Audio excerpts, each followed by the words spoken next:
Kamara. Okay, I just want to reiterate the excitement over the investment in literacy and professional development, and especially just to be sure that the professional development also includes the communications to staff about what this is all about, as well as how to do the changes to implement science agreeing with more fidelity. I had wanted to bring an amendment around funding a Get to Green specialist, because after talking with the staff in the Get to Green office, that was really one of the small things that budget-wise that could make a big difference. But I'm really excited because I know some of our colleagues are working on a grand vision for JET and CIP, the capital improvement plan, and the budget. So I will just stay tuned for that. But I had also asked about ensuring that there was an outdoor space in every single school. That was a budget question I had submitted that would also get subsumed from the CIP work, as well as calm spaces and places to just chill. And making a comeback is something I believe I put up in the first CIP I was on, which was the vestibules for some of our schools that don't have those entryway vestibules that help as a security matter. And that was something I'd worked with Mr. Plattenberg at the time to cost out. But so it looks like all of those things could come into this grand CIP budget environmental, dream amendment. So I'm excited for those things.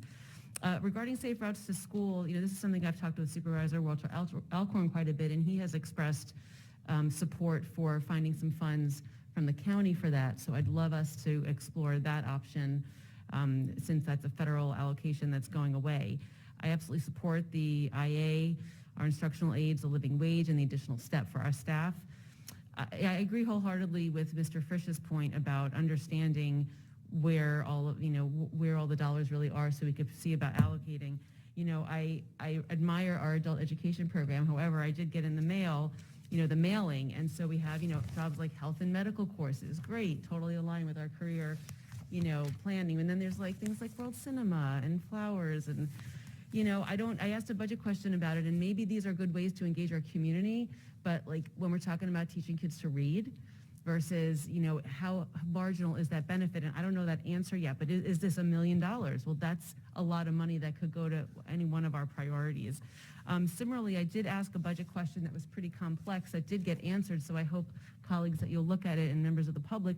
It was about what it would take to provide equitable world language instruction in all of our elementary schools, because we learned in the program audit last year that half of our elementary schools do not have world language instruction, and of those half that do, some are immersion and some are an hour a week.